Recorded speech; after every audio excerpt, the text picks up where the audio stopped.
Recording शुरू करो। ਅਸੀਂ शुरू करने हैं क्योंकि टाइम हो गया।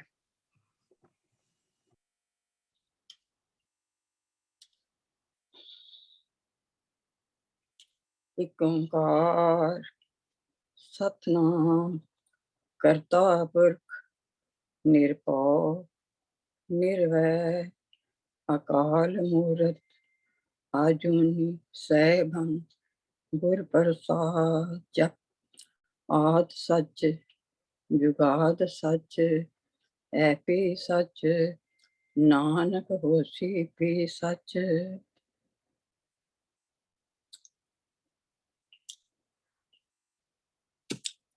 जे ਤੁਹਾਡਾ ਕੋਈ सवाल है तो दसो, नहीं तो संगत शायद आ जाए। संगत पूरी नहीं आई क्योंकि फिर जे बीच आन तो फिर समझ नहीं आती। 2 मिनट होर वेट कर लेने। जे ਤੁਹਾਡਾ कोई सवाल है तो उन्हें चर तुम दसो, फिर जे नहीं तो शुरू करने।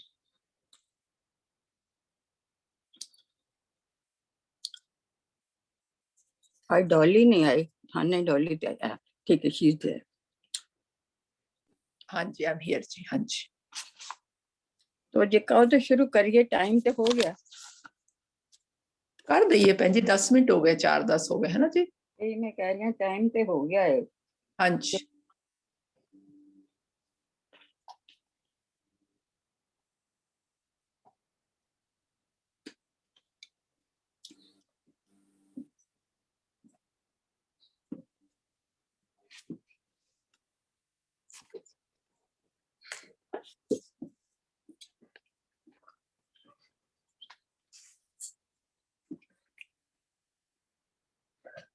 सो ਅੱਜ ਦਾ ਟੌਪਿਕ ਜਿਸ ਤਰ੍ਹਾਂ ਮੈਂ ਲਿਖ ਦਿੱਤਾ ਸੀ, ਟੌਪਿਕ ਟੈਂਡੈਂਸੀਜ਼।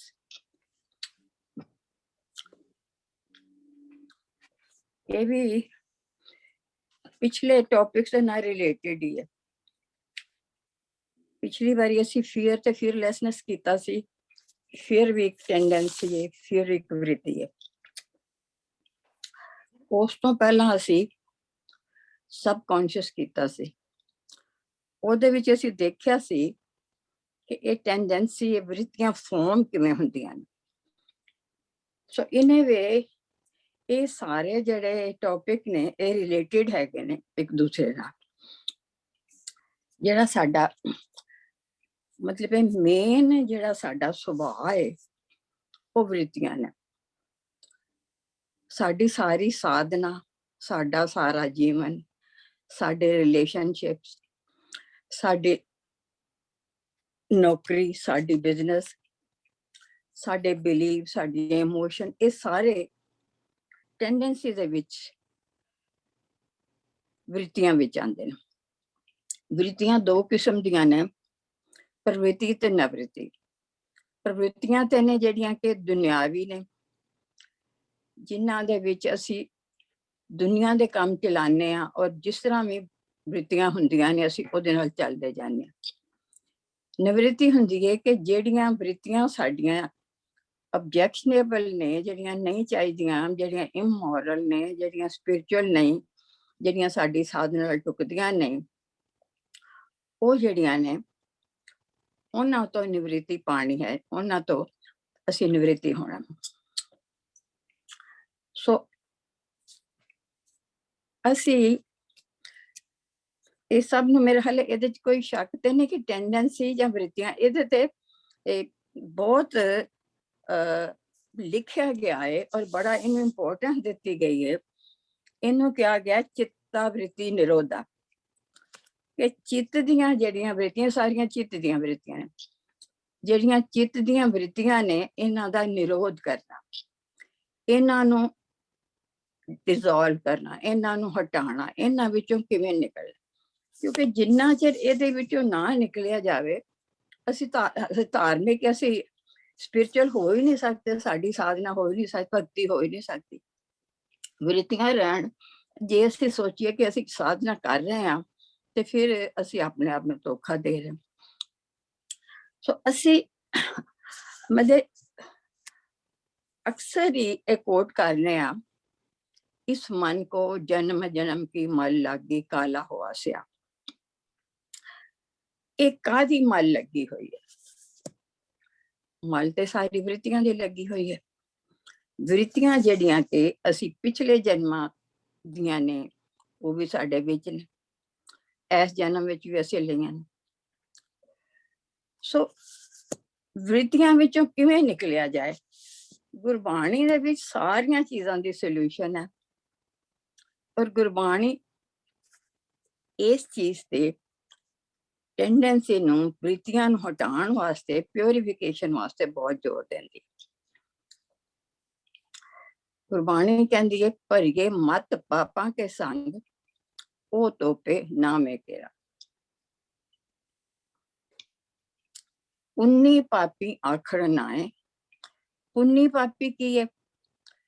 ਉਹਨਾਂ ਦੇ ਭਾਵ ਸਾਡੇ ਸਾਰੇ ਜਿਹੜੇ ਨੇ, ਉਹਨੇ ਇਹਨਾਂ ਵ੍ਰਿਤੀਆਂ ਤੇ ਡਿਪੈਂਡੈਂਟ। 19 ਪਾਪੀ ਆਖਣ ਨਾ, ਕਰ ਕਰ ਕਰਨਾ ਲਿਖ ਲਿਆ ਜਾਏ। ਜਿਸ ਤਰ੍ਹਾਂ ਦੀਆਂ ਸਾਡੀਆਂ ਵ੍ਰਿਤੀਆਂ ਨੇ, ਉਸ ਤਰ੍ਹਾਂ ਦੇ ਅਸੀਂ ਕਰਮ ਕਰਾਂਗੇ।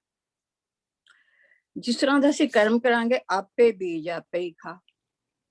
ਹੁਣ ਆਪਣੇ ਵ੍ਰਿਤੀਆਂ ਦੇ ਹਿਸਾਬ ਨਾਲ ਅਸੀਂ ਜੋ ਬੀਜਿਆ ਹੈ, ਉਹ ਸਾਨੂੰ ਵੱਢਣਾ ਪਏਗਾ, ਉਹੀ ਕੱਟਣਾ ਪਏਗਾ, ਕਿਉਂਕਿ ਸਾਡੇ ਹੀ ਬੀਜ ਨੇ। ਨਾਨਕ ਹੁਕਮੀ ਆਵੋ ਜਾ। ਸੋ ਜਿਸ ਤਰ੍ਹਾਂ ਦੀਆਂ ਸਾਡੀਆਂ ਵ੍ਰਿਤੀਆਂ ਨੇ, ਉਹਦੇ ਮੁਤਾਬਕ ਸਾਨੂੰ ਜਨਮ ਮਰਨ ਦੇ ਚੱਕਰ ਦੇ ਵਿੱਚ ਆਣਾ ਜਾਣਾ ਪਵੇਗਾ। ਸੋ ਸਾਰਾ ਸਾਡਾ ਜਿਹੜਾ ਭਗਤੀ ਹੈ, ਸਾਧਨਾ ਹੈ, ਸਾਡਾ ਜਿਹੜਾ ਪ੍ਰੋਗਰਾਮ ਹੈ, ਉਹਦਾ ਪਰਪਸ ਹੈ ਕਿ ਅਸੀਂ ਉਹਨਾਂ ਚੀਜ਼ਾਂ ਵਿੱਚੋਂ ਜਿਹੜੀਆਂ ਸਾਡਾ ਰਸਤਾ ਰੋਕ ਰਹੀਆਂ ਨੇ, ਜਿਹੜੀਆਂ ਸਾਡੇ ਜੀਵਨ ਨੂੰ ਪਾਪਾਂ ਵਿੱਚ ਲਿਜਾ ਰਹੀਆਂ ਨੇ, ਜਿਹੜਾ ਆਬਜੈਕਸ਼ਨ ਹੈ, ਉਹਨਾਂ ਵਿੱਚੋਂ ਕਿਵੇਂ ਨਿਕਲਿਆ ਜਾਵੇ। ਹੁਣ ਇਹ ਤੇ ਅਸੀਂ ਕਹਿ ਦਿੱਤਾ ਕਿ ਭਰੀਏ ਮਤ ਪਾਪਾਂ ਕੇ ਸੰਗ, ਉਹ ਤੋਪੇ ਨਾਮੇ ਕੇਰਾ। ਹੁਣ ਅਸੀਂ ਇਹਨੂੰ ਪ੍ਰੈਕਟਿਸ ਵਿੱਚ ਕਿਵੇਂ ਲਿਆਣਾ? ਮਤ ਨੂੰ ਬੜੀ ਇੰਪੋਰਟੈਂਸ ਦਿੱਤੀ ਗਈ ਹੈ। ਮਤ ਨੂੰ ਨਾ, ਤਿੱਥੇ ਕੜੀਏ ਸੁਰਤ ਮਤ ਮਨ ਬੁੱਧ। ਮਤ ਨੂੰ ਹਰ ਥਾਂ ਤੇ, ਮਤ ਕੀ ਹੈ? ਜਿਸ ਤਰ੍ਹਾਂ ਦੀ ਸਾਡੀ ਮਤ ਹੈ, ਉਸ ਤਰ੍ਹਾਂ ਦੀਆਂ ਸਾਡੀਆਂ ਵ੍ਰਿਤੀਆਂ ਨੇ, ਉਸ ਤਰ੍ਹਾਂ ਸਾਡਾ ਸੁਭਾਅ ਹੈ, ਉਸ ਤਰ੍ਹਾਂ ਸਾਡੀਆਂ ਆਦਤਾਂ ਨੇ, ਉਸ ਤਰ੍ਹਾਂ ਸਾਡਾ ਬਿਹੇਵੀਅਰ, ਉਸ ਤਰ੍ਹਾਂ ਸਾਡੀ ਲੈਂਗੁਏਜ ਹੈ, ਉਸ ਤਰ੍ਹਾਂ ਦੇ ਸਾਡੇ ਐਕਸ਼ਨ ਨੇ। ਇਹ ਸਾਰਾ ਕੁਝ ਸਾਡਾ ਜੀਵਨ ਹੈ।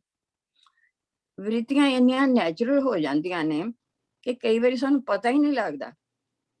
ਅਸੀਂ ਬਿਹੇਵ ਕਰ ਦਿੰਦੇ ਹਾਂ, ਆਟੋਮੈਟਿਕ ਹੋ ਜਾਂਦਾ ਹੈ। ਬਾਅਦ ਵਿੱਚ ਸਾਨੂੰ ਅਫਸੋਸ ਆਉਂਦਾ ਹੈ ਕਿ ਇਹ ਗੱਲ ਤੇ ਮੈਂ ਨਹੀਂ ਸੀ ਕਹਿਣੀ, ਇਹ ਮੈਂ ਕਿਉਂ ਕਹੀ, ਐਕਸ਼ਨ ਤੇ ਮੈਂ ਨਹੀਂ ਸੀ ਕਰਨਾ।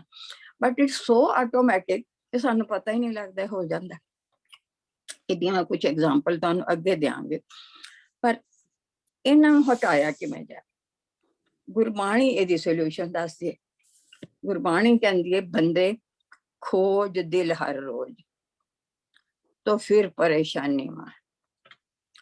खोज दिल हर रोज मतलब रोज अपने जीवन ਨੂੰ ਦੇਖ ਕਿ ਕਿਹੜੀਆਂ ਵ੍ਰਿਤੀਆਂ ਦੇ ਅੰਡਰ ਤੋਂ ਕੰਮ ਕਰ ਰਿਹਾ। ਅੱਗੇ ਉਹਨੂੰ ਹੋਰ ਗਹਿਰਾਈ ਵਿੱਚ ਲੈ ਜਾਂਦੇ ਨੇ, ਕਹਿੰਦੇ ਨੇ ਜਿਨ ਖੋਜਾ ਤਿਨ ਪਾਇਆ ਗਹਿਰੇ ਪਾਣੀ ਪੈਠ। ਸੋ ਵਾਟ ਡਜ਼ ਇਟ ਮੀਨ ਕਿ ਗਹਿਰੇ ਪਾਣੀ ਪੈਠ? ਕਿ ਇਹਨੂੰ ਇੰਨਾ ਆਰਡੀਨਰੀ ਨਹੀਂ ਲੈਣਾ ਕਿ ਠੀਕ ਹੈ ਵੀ ਮੈਂ ਦੇਖਾਂਗਾ। ਇਹਨੂੰ ਬੜੀ ਗਹਿਰਾਈ ਨਾਲ ਸੋਚਣਾ। ਹੁਣ ਅਸੀਂ ਜਿਹੜੀ ਕੋਟ ਕੀਤੀ ਗੁਰਬਾਣੀ ਕੇ ਭਰੀਏ ਮਤ ਪਾਪਾਂ ਕੇ ਸੰਗ, ਉਹ ਤੋਪੇ ਨਾਵੇਂ ਕੇ ਰੰਗ, ਇਹਨੂੰ ਗਹਿਰਾਈ ਨਾਲ ਲੈਣਾ ਕਿ ਕੀ ਗੁਰਬਾਣੀ ਕੀ ਕਹਿ ਰਹੀ ਹੈ। ਗੁਰਬਾਣੀ ਇਹ ਕਹਿ ਰਹੀ ਹੈ ਕਿ ਇਹ ਧਿਆਨ ਦੇ ਕਿ ਵ੍ਰਿਤੀ ਹੁੰਦੀ ਕੀ ਹੈ। ਕੋਈ ਵੀ ਚੀਜ਼ ਹੈਬਿਟ ਜਿਹੜੀ ਹੈ, ਉਹਨੂੰ ਅਗਰ ਅਸੀਂ ਬਾਰ-ਬਾਰ ਦੁਹਰਾਈਏ ਤੇ ਉਹ ਵ੍ਰਿਤੀ ਬਣ ਜਾਂਦੀ, ਉਹ ਆਟੋਮੈਟਿਕ ਹੋ ਜਾਂਦੀ। ਉਹਦੇ ਵਿੱਚ ਸਾਨੂੰ ਫਿਰ ਕੋਈ ਐਫਰਟ ਨਹੀਂ ਕਰਨੀ ਪੈਂਦੀ, ਚਾਹੇ ਚੰਗੀ ਹੈ ਚਾਹੇ ਮਾੜੀ ਹੈ, ਚਾਹੇ ਪਾਪ ਹੈ ਚਾਹੇ ਪੁੰਨ ਹੈ, ਪਰ ਉਹ ਵ੍ਰਿਤੀ ਜਿਹੜੀ ਉਹ ਸਾਡੇ ਸਾਰੇ ਕਰਮ ਬਣਾਉਂਦੀ। ਜਦੋਂ ਅਸੀਂ ਕੌਨਸ਼ੀਅਸ ਹੋ ਜਾਂਦੇ ਹਾਂ, ਫਿਰ ਸਾਨੂੰ ਪਤਾ ਲੱਗਦਾ ਹੈ ਕਿ ਮੇਰੇ 'ਚ ਕੀ ਵ੍ਰਿਤੀਆਂ ਨੇ ਨੈਗੇਟਿਵ, ਜਿਹਨਾਂ ਨੂੰ ਮੈਂ ਕੱਢਣਾ। ਪਰ ਪਤਾ ਇੰਨੀ ਆਦਤ ਨੈਚੁਰਲ ਸਾਡਾ ਹਿੱਸਾ ਹੋ ਜਾਂਦਾ ਜੀਵਨ ਦਾ ਕਿ ਸਾਨੂੰ ਪਤਾ ਹੀ ਨਹੀਂ ਲੱਗਦਾ ਕਿ ਮੇਰੇ ਵਿੱਚ ਕੋਈ ਕਮੀ ਹੈ। ਕੁਝ ਕਮੀਆਂ ਦਾ ਪਤਾ ਲੱਗਦਾ, ਸਾਰੀਆਂ ਕਮੀਆਂ ਦਾ ਪਤਾ, ਜਿੰਨਾ ਕਮੀਆਂ ਦਾ ਮੈਨੂੰ ਪਤਾ ਹੀ ਨਹੀਂ ਲੱਗਾ, ਪਰ ਕੋਈ ਜਿਹੜੀ ਚੀਜ਼ ਹਨੇਰੇ ਵਿੱਚ ਉੱਤੇ ਚਾਨਣ ਨਹੀਂ ਪਿਆ, ਮੈਨੂੰ ਉਹ ਚੀਜ਼ ਨਹੀਂ ਦਿਸੇਗੀ। ਸੋ ਕੁਝ ਜਿਹੜੀਆਂ ਮੇਰੀਆਂ ਕਮੀਆਂ ਨੇ, ਕੁਝ ਜਿਹੜੀਆਂ ਮੇਰੀਆਂ ਵ੍ਰਿਤੀਆਂ ਨੇ, ਉਹਦਾ ਮੈਨੂੰ ਪਤਾ ਹੀ ਨਹੀਂ ਕਿ ਉਹ ਗਲਤ ਨੇ। ਕਿ ਉਹ ਨੈਗੇਟਿਵ ਨੇ, ਉਹਨਾਂ ਨੂੰ ਹਟਾਉਣਾ। ਹੁਣ ਜਿੰਨਾ ਚਿਰ ਮੈਨੂੰ ਪਤਾ ਨਹੀਂ ਲੱਗੇ ਤੇ ਮੈਂ ਉਹਨੂੰ ਕਿਵੇਂ ਹਟਾਵਾਂ? ਇਸੇ ਕਰਕੇ ਉਹਨਾਂ ਕਿਹਾ ਕਿ ਖੋਜ ਦਿਲ ਹਰ ਰੋਜ਼, ਕਿ ਰੋਜ਼ ਦੇਖ ਕਿ ਕੀ ਚੀਜ਼ਾਂ ਨੇ ਜਿਹੜੀਆਂ ਤੇਰੇ ਚ ਗਲਤ ਨੇ। ਫਿਰ ਉਹਨਾਂ ਕਿਹਾ ਕਿ ਗਹਿਰੇ ਪਾਣੀ ਪੈਠ।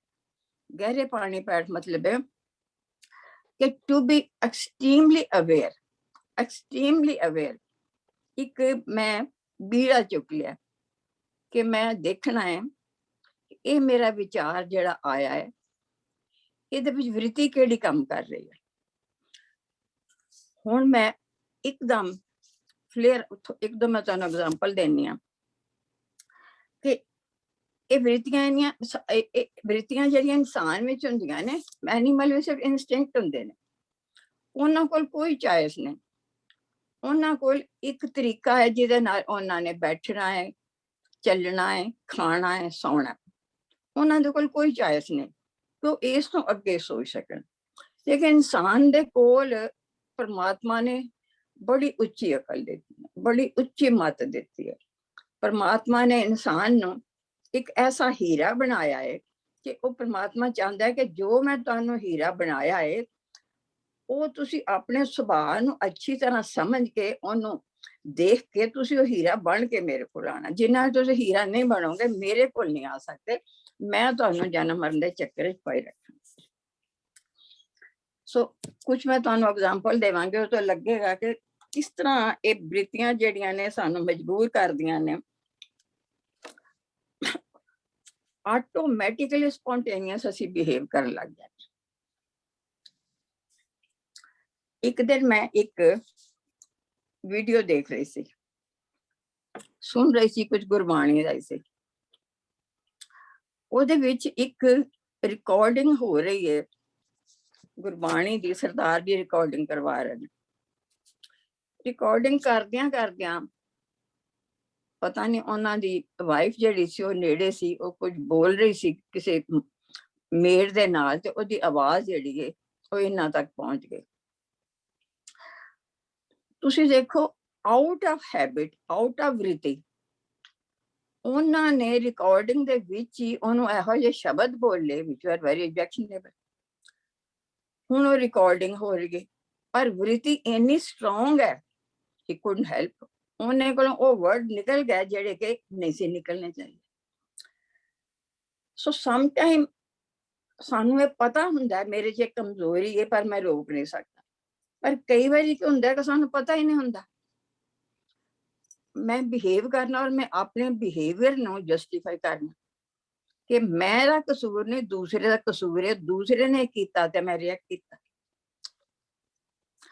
ਪਰ ਮੇਨ ਚੀਜ਼ ਹੈ ਕਿ ਦੂਸਰੇ ਨੂੰ ਤਾਂ ਅਸੀਂ ਇੰਪਰੂਵ ਨਹੀਂ ਕਰ ਸਕਦੇ, ਇੰਪਰੂਵ ਤੇ ਆਪਣੇ ਆਪ ਨੂੰ ਕਰਨਾ। ਦੂਸਰਾ ਜੇ ਇੰਪਰੂਵ ਹੋ ਵੀ ਜਾਏ ਤੇ ਉਹਦੇ ਕਰਮ ਤੇ ਉਹਦੇ ਨਾਲ ਹੈ, ਮੇਰੇ ਕਰਮ ਤੇ ਮੇਰੇ ਨਾਲ। ਜੇ ਕੋਈ ਨਾ ਵੀ ਇਰੀਟੇਟ ਹੋਵੇ, ਮੈਂ ਗਲਤ ਕਹਾਂ ਪਰ ਮੈਂ ਐਕਸ਼ਨ ਤੇ ਕਰ ਦਿੱਤਾ, ਉਹਦਾ ਫਲ ਤੇ ਮੈਨੂੰ ਮਿਲੇਗਾ। ਸੋ ਇੱਕ ਹੋਰ ਮੈਂ ਪੜ੍ਹ ਰਹੀ ਸੀ, ਇੱਕ ਉਹਨਾਂ ਨੇ ਕਿਤਾਬ ਲਿਖੀ, ਉਸ ਲੇਖਕ ਨੇ ਲਿਖਿਆ, ਉਹਨੇ ਲਿਖਿਆ ਹੈ ਕਿ ਆਸਟ੍ਰੇਲੀਆ ਵਿੱਚ ਕੋਈ ਸੰਤ ਨੇ, ਉਹਨਾਂ ਜਗਤ ਸਿੰਘ ਉਹਨਾਂ ਦਾ ਨਾਮ ਹੈ, ਮਤਲਬ ਇਹ ਇੱਕ ਅਸਲ ਕਹਾਣੀ ਹੈ। ਕਹਿੰਦਾ ਮੈਂ ਉਹਨਾਂ ਦੀ ਬੜੀ ਅੱਛੀ ਰੈਪੂਟੇਸ਼ਨ ਸੁਣੀ ਸੀ, ਮੈਂ ਉਹਨਾਂ ਨੂੰ ਮਿਲਣ ਗਿਆ, ਦਰਵਾਜ਼ਾ ਬੰਦ ਸੀ, ਅੰਦਰ ਸੀ, ਔਰ ਅੰਦਰੋਂ ਬੜੀ ਉੱਚੀ ਉੱਚੀ ਗਾਲਾਂ ਦੀ ਆਵਾਜ਼ ਆ ਰਹੀ ਸੀ। ਕਹਿੰਦਾ ਮੈਂ ਬੜਾ ਹੈਰਾਨ ਹੋਇਆ ਕਿ ਸੰਤਾਂ ਦੇ ਕਮਰਿਆਂ ਦੇ ਵਿੱਚੋਂ ਗਾਲਾਂ ਦੀ ਆਵਾਜ਼ ਆ ਰਹੀ ਹੈ, ਕੀ ਗੱਲ ਹੈ? ਕਹਿੰਦਾ ਮੈਂ ਥੋੜਾ ਜਿਹਾ ਦਰਵਾਜ਼ਾ ਖੋਲਿਆ, ਇੱਕ ਸ਼ਰਾਬੀ ਉੱਥੇ ਖੜਾ ਹੋਇਆ ਗਾਲੀ ਦੇ ਰਿਹਾ ਸੀ ਔਰ ਸੰਤ ਬਿਲਕੁਲ ਸ਼ਾਂਤ ਬੈਠੇ ਸੀ। ਕਹਿੰਦੇ ਮੈਂ ਇਸ਼ਾਰਾ ਕੀਤਾ ਕਿ ਮੈਂ ਅੰਦਰ ਆਵਾਂ, ਉਹਨਾਂ ਨੇ ਕਿਹਾ ਨਹੀਂ। ਕਹਿੰਦੇ ਮੈਂ ਰੁਕ ਗਿਆ, ਉਹ ਆਦਮੀ ਗਾਲੀ ਕੱਢਦਾ ਰਿਹਾ। ਉਸ ਤੋਂ ਬਾਅਦ ਮੈਂ ਫਿਰ ਇਸ਼ਾਰਾ ਕੀਤਾ, ਉਹ ਆਦਮੀ ਚਲਾ ਗਿਆ ਜਿਹੜਾ ਗਾਲੀ ਕੱਢ, ਮੈਂ ਇਸ਼ਾਰਾ ਕੀਤਾ ਨਾ, ਸੋ ਉਹਨਾਂ ਕੇ ਅਜੇ ਰੁਕ ਜਾ। ਉਹਨੇ ਦੇਰ ਨੂੰ ਇੱਕ ਹੋਰ ਪਾਰਟੀ ਆ ਗਈ, ਉਹਨਾਂ ਨੇ ਆ ਕੇ ਮੱਥਾ ਟੇਕਿਆ, ਉਹਨਾਂ ਨੇ ਕਿਹਾ ਕਿ ਸਾਡੇ ਘਰ ਕੋਈ ਫੰਕਸ਼ਨ ਹੈ, ਤੁਸੀਂ ਦਰਸ਼ਨ ਦਿਓ ਤੇ ਸਾਡਾ ਘਰ ਪਵਿੱਤਰ ਕਰੋ। ਹੁਣ ਇਸ ਬੰਦੇ ਨੇ ਫਿਰ ਕਿਹਾ ਕਿ ਮੈਂ ਅੰਦਰ ਆਵਾਂ, ਉਹਨਾਂ ਨੇ ਫਿਰ ਰੋਕਿਆ। फिर वो चले गए। फिर उन्होंने कहा संतां ने हुण तू आ जा अंदर। then he asked की गल है तुसी मैनू अंदर क्यों नहीं आन देता? वो आदमी जेड़ा तानू गाली कट रहा सी, मैं अंदर आके जरा ओदी अच्छी तरह खबर लैंदा कि वो बहुत गंदियां गाली कट रहा सी, तुसी मैनू रोकिया क्यों? उन्हें कहा कि मैं अपने आप नू टेस्ट कर रहा सी कि ये ਜਿਹੜੀਆਂ ਮੇਰੀਆਂ ਪੁਰਾਣੀਆਂ ਟੈਂਡੈਂਸੀ ਨੇ, ਵ੍ਰਿਤੀਆਂ ਨੇ, ਇਹਨਾਂ ਚ ਮੈਂ ਕਿੰਨਾ ਕੁ ਨਿਕਲਿਆ ਵਾਂ, ਕੀ ਮੈਂ ਸੋਚਣਾ ਵਾਂ ਨਿਕਲ ਗਿਆ ਵਾਂ, ਪਰ ਜਦੋਂ ਸਿਚੁਏਸ਼ਨ ਆਏ ਮੈਂ ਉਸ ਵੇਲੇ ਕਿਸ ਤਰ੍ਹਾਂ ਰਿਐਕਟ ਕਰਨਾ। ਤੇ ਮੈਂ ਆਪਣੇ ਰਿਐਕਸ਼ਨ ਨੂੰ ਦੇਖ ਰਿਹਾ ਸੀ, ਜੇ ਤੁਸੀਂ ਆ ਜਾਂਦੇ ਤਾਂ ਉਹਨੂੰ ਬੁਰਾ ਭਲਾ ਕਹਿੰਦੇ ਤੇ ਮੈਂ ਆਪਣੇ ਆਪ ਨੂੰ ਟੈਸਟ ਨਹੀਂ ਕਰ ਪਾਉਂਦਾ। ਦੈਨ ਉਹ ਕਹਿੰਦੇ ਮੈਂ ਕਿਹਾ ਕਿ ਤੁਸੀਂ ਫਿਰ ਉਹ ਜਦੋਂ ਆਦਮੀ ਤੁਹਾਨੂੰ ਮਿਲਣ ਵਾਸਤੇ ਆਏ, ਉਹਨਾਂ ਨੇ ਤੁਹਾਨੂੰ ਮੱਥਾ ਟੇਕਿਆ, ਉਹਨਾਂ ਨੇ ਕਿਹਾ ਕਿ ਤੁਸੀਂ ਆਓ ਦਰਸ਼ਨ ਦਿਓ, ਫਿਰ ਤੁਸੀਂ ਮੈਨੂੰ ਰੋਕ ਦਿੱਤਾ। ਕਹਿੰਦੇ ਹਾਂ, ਉਹ ਇੰਨੀ ਹਿਊਮਿਲਿਟੀ ਵੀ ਸੀ, ਇੰਨੀ ਰਿਸਪੈਕਟ ਵੀ ਸੀ, ਇੰਨੀ ਇੱਜ਼ਤ ਵੀ ਸੀ ਕਿ ਜੇ ਤੂੰ ਆਂਦਾ ਤੇ ਤੂੰ ਦੇਖਦਾ ਕਿ ਹਾਂ ਇਹ ਕਿੱਡੇ ਵੱਡੇ ਸੰਤ ਹੈਗੇ ਨੇ। ਤੇ ਮੈਂ ਆਪਣੇ ਆਪ ਨੂੰ ਦੇਖ ਰਿਹਾ ਸੀ ਕਿ ਮੈਂ ਕਿਸੇ ਹੰਕਾਰ ਵਿੱਚ ਨਹੀਂ ਆ ਗਿਆ ਕਿ ਮੈਂ ਤੇ ਬੜੀ ਉੱਚੀ ਚੀਜ਼ ਆ, ਇਹ ਮੈਨੂੰ ਬੁਲਾਉਣ ਵਾਸਤੇ ਆਏ ਨੇ। ਸੋ ਦਿਸ ਇਜ਼, ਉਹ ਤੇ ਖੈਰ ਸੰਤਾਂ ਦੀ ਗੱਲ ਕਰ ਰਹੀ ਹਾਂ, ਪਰ this is an example कि we should watch ourselves कि ਜਦੋਂ ਕੋਈ ਬਿਹੇਵ ਕਿਸ ਤਰ੍ਹਾਂ ਕਰ ਰਿਹਾ ਹੈ, ਮੇਰਾ ਰਿਐਕਸ਼ਨ ਇੱਕ ਚੀਜ਼ ਹੈ। ਦੂਸਰਾ ਇਹ ਕਿ ਮੈਂ ਆਊਟ ਆਫ ਜਦੋਂ ਸਿਚੁਏਸ਼ਨ ਆਉਂਦੀ ਹੈ, ਆਊਟ ਆਫ ਮਾਈ ਹੈਬਿਟ, ਮੈਂ ਉਸ ਵੇਲੇ ਆਪਣੇ ਆਪ ਨੂੰ ਰੋਕ ਸਕਣਾ ਕਿ ਨਹੀਂ। ਮੈਨੂੰ ਗੁੱਸਾ ਚੜਦਾ, ਫਰਜ਼ ਕਰੋ ਮੇਰੇ ਮੂੰਹ ਵਿੱਚ ਕੋਈ ਗਾਲੀ ਆਉਂਦੀ ਹੈ, ਮੈਨੂੰ ਕੋਈ ਬੁਰੀ, ਕੀ ਮੈਂ ਰੋਕ ਸਕਣਾ ਕਿ ਨਹੀਂ। ਇਹ ਮੈਂ ਥੋੜਾ ਜਿਹਾ ਮਤਲਬ ਇੱਕ ਅੱਖੀਂ ਦੇਖੀ ਐਗਜ਼ਾਮਪਲ ਹੈ। ਇੱਕ ਮਾਂ ਹੈ, ਆਪਣੀ ਧੀ ਨੂੰ ਬਹੁਤ ਪਿਆਰ ਕਰਦੀ ਹੈ, ਪਰ ਉਹਦੀ ਹੁਣ ਟੈਂਡੈਂਸੀ ਬਣੀ, ਉਹਦੀ ਇੱਕ ਵ੍ਰਿਤੀ ਹੈ, ਉਹ ਜਦੋਂ ਵੀ ਆਪਣੀ ਧੀ ਨੂੰ ਬੋਲੇਗੀ ਉਹ ਕਹੇਗੀ ਤੇਰਾ ਕੱਖ ਨਾ ਰਹਿ, ਐਂਡ ਸ਼ੀ ਡਜ਼ਨਟ ਮਾਈਂਡ ਕਿ ਮੈਂ ਕੋਈ ਗਲਤ ਗੱਲ ਕਹਿ ਰਹੀ, ਉਹਦੇ ਕੋਲੋਂ ਰੁਕਿਆ ਨਹੀਂ ਜਾ ਸਕਦਾ। ਸੋ ਸਾਡੀਆਂ ਟੈਂਡੈਂਸੀ ਜਿਹੜੀਆਂ ਨੇ ਇੰਨੀਆਂ ਸਟਰੋਂਗ, ਇੰਨੀਆਂ ਪੱਕੀਆਂ ਹੋ ਜਾਂਦੀਆਂ ਨੇ ਕਿ ਇਹ ਮਹਿਸੂਸ ਕਰਦਿਆਂ ਹੋਇਆਂ ਵੀ ਕਿ ਮੈਂ ਗਲਤ ਵਾਂ ਤੇ ਅਸੀਂ ਉਹਦੇ ਚੋਂ ਨਿਕਲ ਨਹੀਂ ਪਾਉਂਦੇ। ਆਟੋਮੈਟਿਕਲੀ ਸਾਡਾ ਬਿਹੇਵੀਅਰ ਜਿਹੜਾ ਉਹ ਉਸ ਤਰ੍ਹਾਂ ਹੋ ਜਾਂਦਾ। ਸੋ ਇਹਦਾ ਫਿਰ ਇਲਾਜ ਕੀ? ਇਹਦਾ ਇਲਾਜ ਸਿਰਫ ਇਹ ਵੇ ਕਿ ਅਸੀਂ ਇੰਨੇ ਅਵੇਅਰ ਰਹੀਏ। ਇਹ ਅਵੇਅਰਨੈਸ ਬਹੁਤ ਮੁਸ਼ਕਿਲ ਹੈਗਾ, ਅਵੇਅਰਨੈਸ ਹੁੰਦਾ ਨਹੀਂ ਕਿਉਂਕਿ ਇੰਨੇ ਅਸੀਂ ਆਪਣੇ ਕੰਮਾਂ ਦੇ ਵਿੱਚ ਰੁੱਝੇ ਹੁੰਨੇ ਆ ਕਿ ਆਊਟ ਆਫ ਹੈਬਿਟ ਅਸੀਂ, ਪਰ ਹੁਣ ਜਦੋਂ ਸਾਨੂੰ ਪਤਾ ਲੱਗ ਗਿਆ ਕਿ ਅਸੀਂ ਇਹ ਰੋਜ਼ ਨਹੀਂ ਕਹਿਣਾ ਕਿ ਇਸ ਮਨ ਕੋ ਜਨਮ ਜਨਮ ਕੀ ਮਲ ਲਾਗੀ ਕਾਲਾ ਵਾਸਵਾ, ਇਹ ਜਿਹੜੀ ਕਾਲਕ ਹੈ ਇਹਨੂੰ ਧੋਣਾ ਕਿਵੇਂ? ਇਹਦਾ ਵੈਸੇ ਮੈਂ ਜਿਹੜਾ ਤੁਹਾਡਾ ਸਬਕੌਂਸ਼ੀਅਸ ਵਿੱਚ ਦਾ ਸੀ ਸਾਡਾ ਆਪਣਾ ਸੈਸ਼ਨ ਸੀ, ਉਹਦੇ ਵਿੱਚ ਮੈਂ ਬਹੁਤ ਹੀ ਕਲੀਅਰਲੀ ਦੱਸਿਆ ਹੈ ਕਿ ਕਿਸ ਤਰ੍ਹਾਂ ਇਹ ਫਾਰਮ ਕਿਸ ਤਰ੍ਹਾਂ ਹੁੰਦੀਆਂ ਟੈਂਡੈਂਸੀਜ਼, ਵ੍ਰਿਤੀਆਂ ਫਾਰਮ ਕਿਵੇਂ ਹੁੰਦੀਆਂ ਨੇ। ਕੋਈ ਚੀਜ਼ ਪਹਿਲਾਂ ਫਾਰਮ ਕਰਨ ਲੱਗਿਆ ਸਾਨੂੰ ਜ਼ਿਆਦਾ ਮਿਹਨਤ ਨਹੀਂ ਕਰਨੀ ਪੈਂਦੀ। ਫਰਜ਼ ਕਰੋ ਮੈਂ ਕਿਸੇ ਦੇ ਘਰ ਗਿਆ ਵਾਂ, ਮੈਨੂੰ ਬੜਾ ਅੱਛਾ ਖਾਣਾ ਮਿਲਿਆ, ਮੈਂ ਖਾਧਾ, ਮੇਰੀ ਬਿਮਾਰੀ ਇਸ ਤਰ੍ਹਾਂ ਦੀ ਹੈ ਕਿ ਮੈਨੂੰ ਡਾਕਟਰ ਨੇ ਉਹ ਖਾਣਾ ਮਨਾ ਕੀਤਾ ਹੈ, ਪਰ ਮੈਨੂੰ ਹੁਣ ਉਹ ਖਾਣਾ ਇੰਨਾ ਸਵਾਦ ਲੱਗਾ ਹੈ ਕਿ ਮੈਂ ਕਹਿੰਦਾ ਦੂਸਰੀ ਵਾਰੀ ਚਲੋ ਕੋਈ ਗੱਲ ਨਹੀਂ ਅੱਜ ਮੈਂ ਖਾ ਲੈਣਾ। ਹੌਲੀ ਹੌਲੀ ਉਹ ਕਰਦਿਆਂ ਸਪੈਸ਼ਲੀ ਇਹ ਚੀਜ਼ ਜਿਹੜੀ ਹੈ ਨਾ ਨਸ਼ਿਆਂ ਵਾਸਤੇ ਬੜੀ ਕੋਟ ਕੀਤੀ ਗਈ ਹੈ। ਇੱਕ ਵਾਰੀ ਕੋਈ ਆਦਮੀ ਕਿਸੇ ਦੇ ਨਾਲ ਚਲਾ ਜਾਏ, ਉਹ ਕਦੀ ਸ਼ਰਾਬ ਨਹੀਂ ਪੀਂਦਾ, ਪਰ ਉਹਨੇ ਪਹਿਲੀ ਵਾਰੀ ਉਹਦੇ ਨਾਲ ਗਿਆ ਸ਼ਰਾਬ ਪੀਤਾ, ਉਹਨੂੰ ਬੜਾ ਅੱਛਾ ਲੱਗਾ, ਉਹਨੇ ਦੂਸਰੀ ਵਾਰੀ ਪੀਤਾ, ਤੀਸਰੀ, then becomes a tendency, a habit। ਹੁਣ ਉਹ ਉਹਦੇ ਵਿੱਚੋਂ ਨਿਕਲ ਨਹੀਂ ਸਕਦਾ। ਤੁਸੀਂ ਦੇਖੋ ਜਿਨ੍ਹਾਂ ਨੂੰ ਇਹ ਸ਼ਰਾਬ ਦੀ ਆਦਤ ਪੈ ਜਾਂਦੀ ਏ, ਉਹਨਾਂ ਦੇ ਘਰ ਬਰਬਾਦ ਹੋ ਜਾਂਦੇ ਨੇ।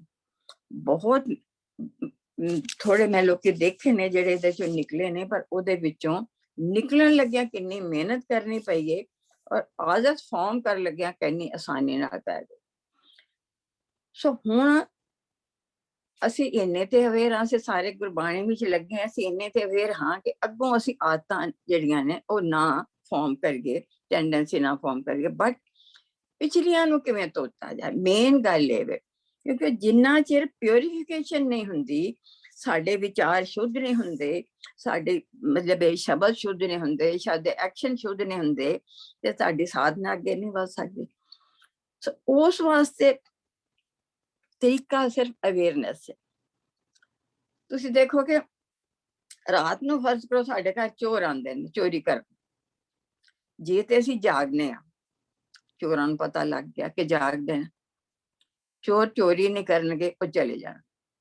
ਲੇਕਿਨ ਹੁਣ ਜੇ ਚੋਰਾਂ ਨੂੰ ਇਹ ਪਤਾ ਹੈ ਕਿ ਸੌਂ ਗਏ ਨੇ, ਤੇ ਚੋਰ ਜਿਹੜੇ ਨੇ ਉਹ ਜ਼ਰੂਰ ਚੋਰੀ ਕਰਨਗੇ। So this tendency are like that only, they are hiding. ਔਰ ਜੇ ਉਹਨਾਂ ਤੇ ਤੁਸੀਂ ਧਿਆਨ ਨਹੀਂ ਪਾਈਏ, ਜੇ ਉਹਨਾਂ ਤੇ ਲਾਈਟ ਨਹੀਂ ਪਾਈਏ, ਤੇ ਦੇ ਵਿਲ ਐਕਟ।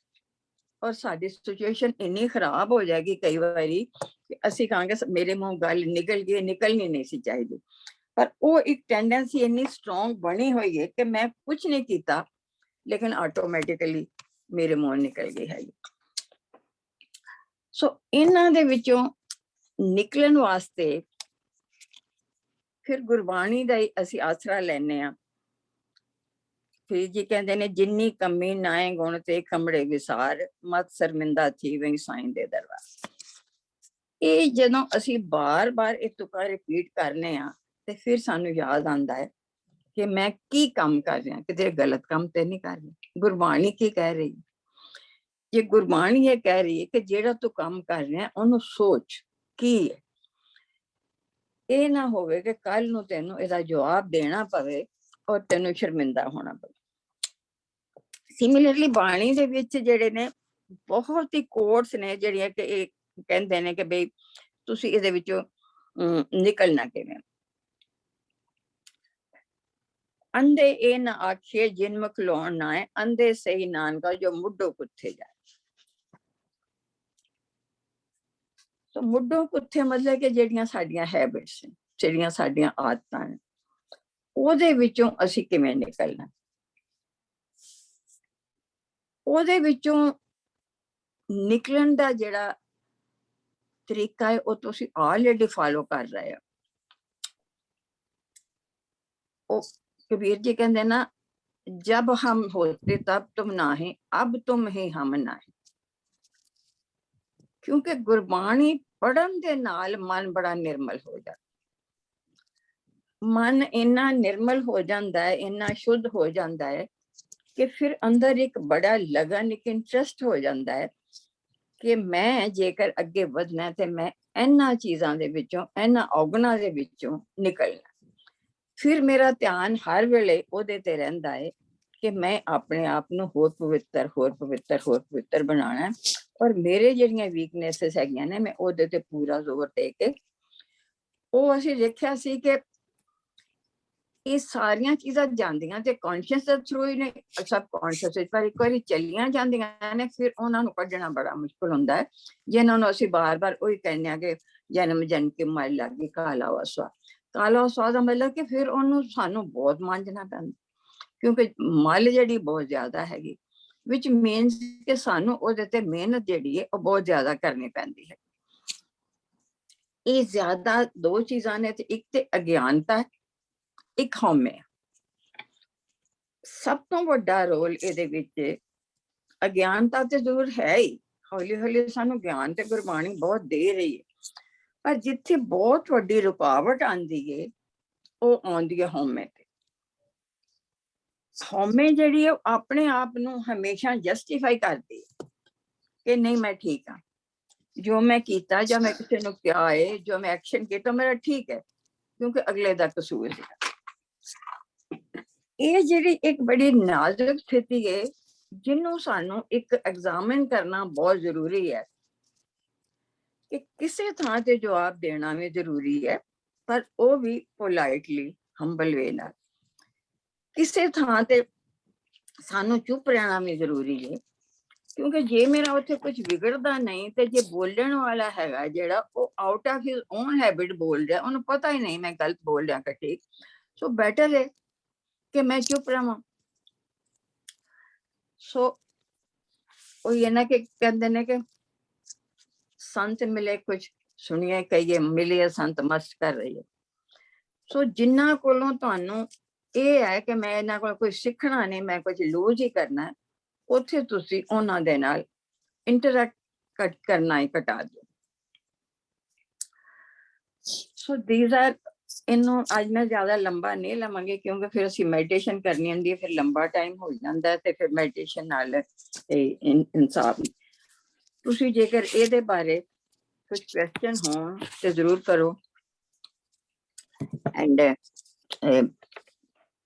ਮੈਂ ਆਪਣਾ ਗੁਰਜੀਤ ਭੈਣ ਜੀ ਨੂੰ ਕਹਾਂਗੀ, ਗੁਰਜੀਤ ਭੈਣ ਜੀ ਠੀਕ ਹੈ, ਮੈਂ ਟੌਪਿਕ ਠੀਕ ਸੀ ਜਿਹੜਾ ਤੁਸੀਂ ਸੁਜੈਸਟ ਕੀਤਾ ਸੀ ਉਹਦੇ ਹਿਸਾਬ ਨਾਲ?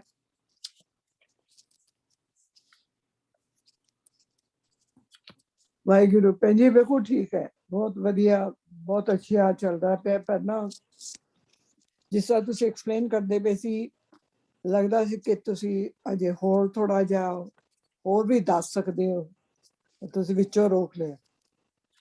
ਹਾਂ ਨਹੀਂ, ਮੈਂ ਇਹ ਸੋਚ ਰਹੀ ਸੀ ਕਿ ਫਿਰ ਕਰਦਿਆਂ ਨਾ ਮੈਡੀਟੇਸ਼ਨ ਵਾਸਤੇ ਟਾਈਮ ਘੱਟ ਜਾਂਦਾ, ਔਰ ਮੈਂ ਚਾਹੁੰਦੀ ਸੀ ਇੱਕ ਦੋ ਸਵਾਲ ਤੁਸੀਂ ਕਰੋ ਤੇ ਤਾਂ ਕਿ ਫਿਰ ਮੈਂ ਫਿਰ ਜੇ ਤੁਸੀਂ ਕਹੋਗੇ ਉਹ ਫਿਰ ਅੱਗੋਂ ਅਸੀਂ ਇਲੈਬੋਰੇਟ ਕਰ ਸਕਦੇ।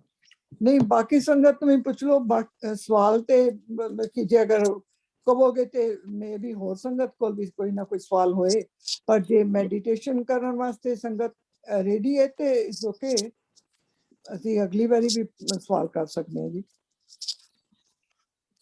ਸੰਗਤ ਦਾ ਕੀ ਹੈ, ਉਹ ਸੰਗਤ ਵਿਚਾਰ ਹੋਰ ਸੁਣਨਾ ਚਾਹੁੰਦੀ ਹੈ ਜਾਂ ਮੈਡੀਟੇਟ ਕਰਨਾ ਚਾਹੁੰਦੀ ਹੈ? ਸੰਗਤ ਆਪਣੇ ਦੱਸੇ ਨਾ ਕੀ ਵਿਊ ਹੈ ਉਹਨਾਂ ਦਾ।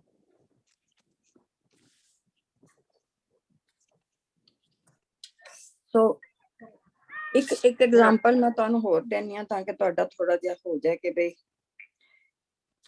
ਅਸੀਂ ਦੇਖੋ ਰੋਜ਼ ਪਾਠ ਕਰਨੇ ਆ, ਇਹ ਬੜੀ ਸਿੱਧੀ ਐਗਜ਼ਾਮਪਲ ਹੈ, ਅਸੀਂ ਰੋਜ਼ ਪਾਠ ਕਰਨੇ ਆ। ਹੁਣ ਇੱਕ ਟੈਂਡੈਂਸੀ ਬਣੀ ਹੋਈ ਹੈ,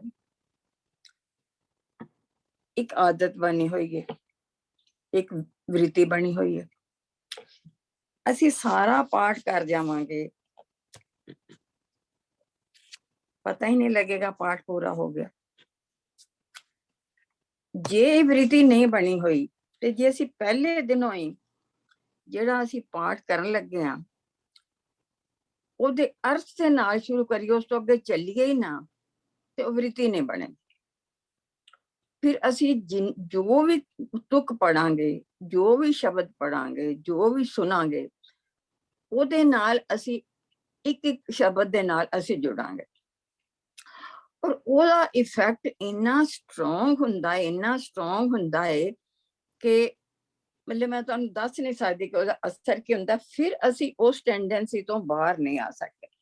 ਬਟ ਇਹ ਸਾਡੀ ਜਿਹੜੀ ਸਭ ਤੋਂ ਜ਼ਰੂਰੀ ਟੈਂਡੈਂਸੀ ਹੈ ਕਿ ਇੱਕ ਸਾਡੀ ਟੈਂਡੈਂਸੀ ਬਣੀ ਹੋਈ ਹੈ ਕਿ ਮੈਂ ਇੰਨੇ ਪਾਠ ਕਰਨੇ ਨੇ, ਪਰ ਹੌਲੀ ਹੌਲੀ ਹੁਣ ਅਸੀਂ ਉਸ ਟੈਂਡੈਂਸੀ ਨੂੰ ਥੋੜਾ ਅਸੀਂ ਬਦਲ ਵੀ ਸਕਨੇ ਆ ਕਿ ਇਹ ਪਾਠ ਜਿਹੜਾ ਇਹਦੇ ਮੈਂ ਜਿਹੜੇ ਨੇ ਮੀਨਿੰਗ ਦੇ ਨਾਲ ਇਸ ਪਾਠ ਕਰਨੇ ਹੈਗੇ ਨੇ। ਭਾਵੇਂ ਸਾਰੇ ਪਾਠ ਤੇ ਨਹੀਂ ਹੁੰਦੇ ਮੀਨਿੰਗ ਨਾਲ, ਪਰ ਕੁਝ ਪਾਠ ਅਸੀਂ ਲੈ ਸਕਦੇ ਹਾਂ, ਕੁਝ ਤੁਕਾਂ ਜਿਹੜੀਆਂ ਕਿ ਸਾਡੇ ਜੀਵਨ ਨੂੰ ਡਾਇਰੈਕਟਲੀ ਇਫੈਕਟ ਕਰਦੀਆਂ ਨੇ, ਡਾਇਰੈਕਟਲੀ ਸਾਨੂੰ ਰਸਤਾ ਦੇਣੀਆਂ ਨੇ। ਸੋ ਉਹਨਾਂ ਤੇ ਥੋੜਾ ਜਿਹਾ ਅਸੀਂ ਟਿਕ ਸਕਦੇ ਹਾਂ। ਜਿਵੇਂ ਹੁਣ ਇਹ ਹੈ ਕਿ ਮਤਲਬ ਭਰੀਏ ਮਤ ਪਾਪਾਂ ਕੇ ਸੰਤ। ਦੂਸਰਾ ਅਸੀਂ ਕਹਿੰਦੇ ਕਿ ਥਾਲ ਵਿੱਚ ਤਿੰਨ ਵਸਤੂ ਕੋਈ ਸਤ ਸੰਤੋਖ ਦਇਆ ਧਰਮ ਮਤਲਬ ਜਿਹੜਾ ਗੁਰੂ ਨਾਨਕ ਦੇਵ ਜੀ ਨੇ ਕਿਹਾ ਸੀ ਕਿ ਕਿਹਾ ਦਇਆ ਕਪਾਹ ਸੰਤੋਖ। ਅੱਛਾ, ਕੁਛ ਤੁਕਾਂ ਨੇ ਜਿਹਦੇ ਤੇ ਅਸੀਂ ਆਪਣਾ ਧਿਆਨ ਜ਼ਿਆਦਾ ਪਾ ਸਕਦੇ ਹਾਂ। ਇਹ ਵ੍ਰਿਤੀ ਅਗਰ ਨਹੀਂ ਵੀ ਤੇ ਅਸੀਂ ਇਹਨੂੰ ਫਾਰਮ ਕਰ ਸਕਦੇ ਹਾਂ। ਇਹ ਜ਼ਿਆਦਾ ਮੁਸ਼ਕਿਲ ਨਹੀਂ ਹੈਗੀ, ਪਰ ਸਾਨੂੰ ਬਹੁਤ ਲਾਭ ਹੋਵੇਗਾ ਜੇ ਅਸੀਂ ਇਹ ਵ੍ਰਿਤੀ ਫਾਰਮ ਕਰ ਲਈਏ, ਟੈਂਸੀ ਫਾਰਮ ਕਰ ਲਈਏ ਕਿ ਮੈਂ ਅੱਜ ਇਹ ਜਿਹੜੀ ਪੌੜੀ ਹੈ, ਇਹ ਜਿਹੜੀ ਤੁਕ ਹੈ, ਇਹਦੇ ਪਾਠ ਦਾ ਮੀਨਿੰਗ ਪੂਰਾ ਜਿਹੜਾ ਉਹ ਮੇਰੇ ਅੰਦਰ ਜਾਣਾ ਚਾਹੀਦਾ। ਸਿਮਿਲਰਲੀ ਜਦੋਂ ਅਸੀਂ ਗੁਰਦੁਆਰੇ ਜਾਂਦੇ ਹਾਂ, ਅਰਦਾਸ ਹੁੰਦੀ ਹੈ, ਅਰਦਾਸ ਬੜੀ ਮੀਨਿੰਗਫੁਲ ਹੈ। ਤੁਸੀਂ ਦੇਖੋ ਕਿ ਤੁਸੀਂ ਪਹਿਲਾਂ ਹੀ ਜਦੋਂ ਅਸੀਂ ਖੜੇ ਹੁੰਦੇ ਆ, ਤੁਮ ਠਾਕਰ ਤੁਮ ਪਏ ਅਰਦਾਸ, ਜਿਉ ਪਿੰਡ ਸਭ ਤੇਰੀ ਰਾਸ। ਤੁਸੀਂ ਇੱਕ ਇੱਕ ਤੁਕ ਦੇ ਨਾਲ ਜੇ ਤੁਸੀਂ ਜੁੜਨਾ ਸ਼ੁਰੂ ਕਰੋ ਤਾਂ ਤੁਹਾਡਾ ਧਿਆਨ ਟੋਟਲੀ ਵਿੱਚ ਹੋਏਗਾ, ਪੂਰੀ ਕਨਸੈਂਟ੍ਰੇਸ਼ਨ ਤੇ ਹੋਏਗੀ। ਤੁਮ ਠਾਕੁਰ ਤੁਮ ਪਏ ਅਰਦਾਸ,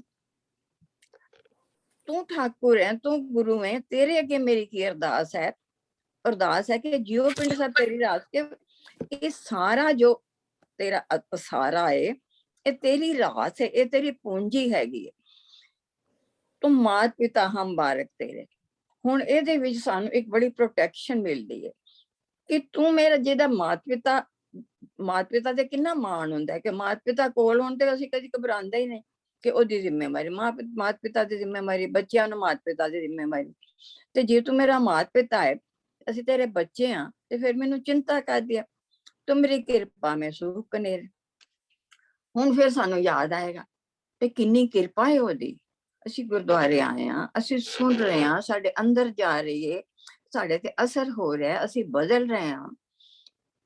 ਕੋਈ ਨਾ ਜਾਣੇ ਤੁਮਰਾ, so this thing will take us to be smart। ਕੋਈ ਨਾ ਜਾਣੇ ਤੁਮਰਾ ਅੰਤ ਉੱਚੇ ਤੇ ਉੱਚਾ ਪਕ।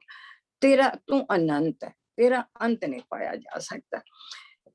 ਹੁਣ ਇਹ ਫਿਰ ਜਦੋਂ ਤੁਸੀਂ ਅਸੀਂ ਕਹਾਂਗੇ ਨਾ ਤੇਰਾ ਅੰਤ ਨਹੀਂ ਪਾਇਆ ਜਾ ਸਕਦਾ, ਅਸੀਂ ਬੜੀ ਗਹਿਰਾਈ ਵਿੱਚ ਚਲੇ ਜਾਣਾ। ਉੱਚੇ ਤੇ ਉੱਚਾ ਭਗਵੰਤ, ਤੇਰੇ ਹੋਰ ਕੋਈ ਉੱਚਾ ਤੇਰੇ ਜਿੱਡਾ ਉੱਚਾ ਹੋ ਹੀ ਨਹੀਂ ਸਕਦਾ। ਜੇ ਕੋਈ ਹੋਰ ਕੋਈ ਦੂਸਰਾ ਹੋਵੇ ਤੇ ਤਾਂ ਉਹਨੂੰ ਤੇਰੇ ਨਾਲ ਮੁਕਾਬਲਾ ਕਰੀਏ, ਹੋਰ ਕੋਈ ਤੇਰੇ ਬਰਾਬਰ ਹੈ ਹੀ ਨਹੀਂ। ਸੋ ਉੱਚੇ ਤੋਂ ਉੱਚਾ ਸਗਲ ਸਮਗਰੀ ਤੁਮਰੇ ਸੂਤਰ ਤਾਰੇ। ਦੇਖੋ ਦਿਸ ਇਜ਼ ਵੈਰੀ ਇੰਪੋਰਟੈਂਟ। ਸਗਲ ਸਮਗਰੀ ਤੁਮਰੇ ਸੂਤਰ ਤਾਰੇ, ਜੋ ਵੀ ਸਾਰੀ ਕ੍ਰੀਏਸ਼ਨ ਉਹਨੇ ਪੈਦਾ ਕੀਤੀ ਹੈ, ਚਾਹੇ ਇਨਸਾਨ ਨੇ, ਚਾਹੇ ਐਨੀਮਲਸ ਨੇ, ਚਾਹੇ ਆਪਣਾ ਕੁਦਰਤ, ਚਾਹੇ ਤੁਹਾਡੀ ਬਨਸਪਤੀ ਹੈ, ਚਾਹੇ ਪਾਰਟ ਹੈ, ਇਹ ਸਾਰੀ ਸਮੱਗਰੀ ਜਿਹੜੀ ਉਹਦੇ ਲਾਭ ਵਿੱਚ ਕੰਮ ਕਰ ਰਹੀ ਹੈ। ਸਾਰੀ ਚੀਜ਼ ਜਿਹੜੀ ਉਸ ਸ਼ਕਤੀ ਦੇ ਨਾਲ ਕੰਮ ਕਰ ਰਹੀ, ਉਹਦੇ ਆਰਡਰ ਵਿੱਚ ਕੰਮ ਕਰ ਰਹੀ। ਤੁਮ ਤੇ ਹੋਏ ਸੋ ਆਗਿਆਕਾਰ। ਸੋ ਤੂੰ ਮੇਰੀ ਗਤ ਵਿੱਚ ਤੁਮ ਹੀ ਜਾਣੇ। ਹੁਣ ਤੇਰਾ ਜਿਹੜਾ ਭੇਦ ਹੈ ਉਹ ਤੈਨੂੰ ਪਤਾ, ਮੈਨੂੰ ਨਹੀਂ ਪਤਾ। ਮੈਂ ਤੇ ਸਿਰਫ ਤੇਰੇ ਅੱਗੇ ਅਰਦਾਸ ਕਰਦਾ, ਨਾਨਕ ਦਾਸ ਸਦਾ ਕੁਰਬਾਨ। ਸੋ ਜਿਹਦੇ ਵਿੱਚ ਇੰਨੇ ਗੁਣ, ਇੰਨੀਆਂ ਵਡਿਆਈਆਂ, ਸਭ ਕੁਛ ਹੈ, ਮੈਂ ਉਹਦੇ ਤੋਂ ਕੁਰਬਾਨ ਜਾ। ਸੋ ਜਦੋਂ ਸਾਨੂੰ ਅਸੀਂ ਪਾਠ ਦੇ ਨਾਲ ਕਿਸੇ ਦੇ ਨਾਲ ਵੀ ਜੁੜਾਂਗੇ, ਅਸੀਂ ਸਾਰਾ ਤੇ ਸਾਰੇ ਨਾਲ ਨਹੀਂ ਰੋਜ਼ ਜੁੜ ਸਕਦੇ, ਪਰ ਅਸੀਂ ਇੱਕ ਇਰਾਦਾ ਕਰ ਸਕਦੇ ਹਾਂ ਕਿ ਅੱਜ ਮੈਂ ਇਸ ਪਾਠ ਦੇ ਨਾਲ ਇਹਦੇ ਅਰਥਾਂ ਦੇ ਨਾਲ ਜੁੜਨਾ। ਤੁਸੀਂ ਦੇਖੋ ਹੌਲੀ ਹੌਲੀ ਕਰਦਿਆਂ ਤੁਹਾਨੂੰ ਸਾਰੇ ਪਾਠ ਦੇ ਅਰਥ ਜਿਹੜੇ ਨੇ ਆ ਜਾਣਗੇ। ਮੈਂ ਜਦੋਂ ਅਰਥ ਕਰਨੇ ਸ਼ੁਰੂ ਕੀਤੇ ਸੀ ਤੇ ਮੈਂ ਪਹਿਲਾਂ ਉਹਦੇ ਤੋਂ ਸਟੀਕ ਤੋਂ ਕਰਦੀ ਸੀ, ਫਿਰ ਜਦੋਂ ਮੈਂ ਸੈਰ ਕਰਨ ਜਾਂਦੀ ਸੀ ਪਾਰਕ ਵਿੱਚ, ਤੇ ਮੈਂ ਉਹਨੂੰ ਤੁਕ ਨੂੰ ਉਹਨੂੰ ਰਿਪੀਟ ਕਰਕੇ ਪੌੜੀ ਨੂੰ ਉਹਦੇ ਨਾਲ ਉਹਦੇ ਅਰਥ ਜਿਹੜੇ ਨੇ ਨਾ ਉਹਦੇ ਨਾਲ ਨਾਲ ਯਾਦ ਕਰਦੀ ਸੀ ਕਿ ਜਦੋਂ ਮੈਂ ਪਾਠ ਕਰਾਂ ਮੈਂ ਅਰਥਾਂ ਦੇ ਨਾਲ ਕਰ ਸਕਾਂ। ਸੋ ਪਾਠ ਕਰਨਾ ਔਰ ਅਰਥਾਂ ਦੇ ਨਾਲ ਕਰਨਾ ਬੜਾ ਫਰਕ ਪੈਂਦਾ ਹੈਗਾ, ਜੀਵਨ ਹੀ ਬਦਲ ਜਾਂਦਾ ਸਾਰਾ। ਇਹ ਸਾਰੀਆਂ ਜਿਹੜੀਆਂ ਟੈਂਡੈਂਸੀ ਸਾਡੀਆਂ ਨੇ, ਆਪਣਾ ਜਿਹੜੀਆਂ ਹੈਗੀਆਂ ਨੇ ਵ੍ਰਿਤੀਆਂ ਜਿਹੜੀਆਂ ਨੇ, ਉਹ ਖੰਡਨ ਹੋ ਜਾਂਦੀਆਂ ਨੇ ਸਾਰੀਆਂ, ਔਰ ਅੰਦਰ ਇੰਨੀ ਸਫਾਈ ਹੋ ਜਾਂਦੀ ਹੈ ਕਿ ਅਸੀਂ ਹੁਣ ਫਿੱਟ ਹੋ ਜਾਂਦੇ ਹਾਂ ਪਰਮਾਤਮਾ ਦਾ ਨਾਮ ਲੈਣ ਵਾਸਤੇ ਔਰ ਪਰਮਾਤਮਾ ਦੇ ਨੇੜੇ ਪਹੁੰਚਣ ਵਾਸਤੇ। ਹੋਰ ਜੇ ਕੋਈ ਤੁਹਾਡਾ ਹੋਰ ਸਵਾਲ ਹੈ ਦੱਸੋ, ਨਹੀਂ ਤੇ ਫਿਰ ਅਸੀਂ ਮੈਡੀਟੇਸ਼ਨ ਸ਼ੁਰੂ ਕਰਦੇ ਹਾਂ।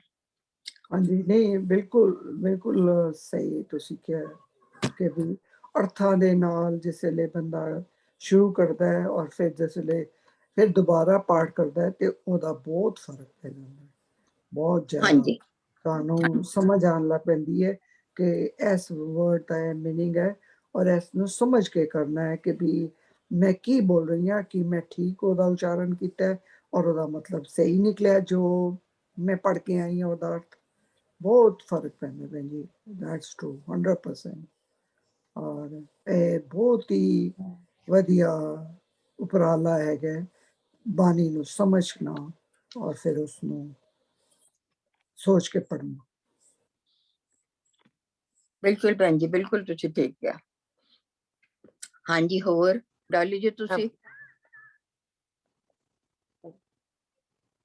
ਵਾਹਿਗੁਰੂ ਜੀ ਕਾ ਖਾਲਸਾ, ਵਾਹਿਗੁਰੂ ਜੀ ਕੀ ਫਤਿਹ। ਭੈਣ ਜੀ ਹਾਂਜੀ ਹਾਂਜੀ ਮੈਂ ਘਰੋਂ ਬਾਹਰ ਹੈਗੀ ਆ, ਸ਼ੋਰ ਵੀ ਹੈਗਾ, ਪਰ ਮਤਲਬ ਅੱਜ ਦਾ ਟੌਪਿਕ ਇੰਨਾ ਵਧੀਆ। I feel like it's just like self awareness ਹਰ ਪਲ ਦੀ, ਰਾਈਟ?